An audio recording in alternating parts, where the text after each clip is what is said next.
కుర్రోడు ఈ ఈదికొచ్చాడు నా సోకు చూసాడు తమ గోల చేశాడు ఆ ఈది కుర్రోడు ఈ ఈదికొచ్చాడు నా సోకు చూసాడు తమ గోల చేశాడు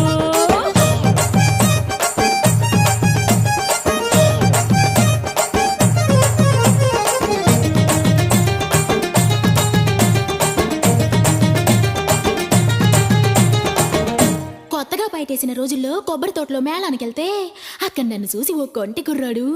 16 పాపాని పేరేటన్నాడు ఉరకలు వేసే సేపాని ఊరేదన్నాడు మీ ఊరొత్తే ఇంటికి వచ్చే దారేదన్నాడు ఇంటికి వచ్చి నిన్నే పిలిచే వరసేదన్నాడు నా పేరు పారిజాతం మా ఊరు పెద్దాపు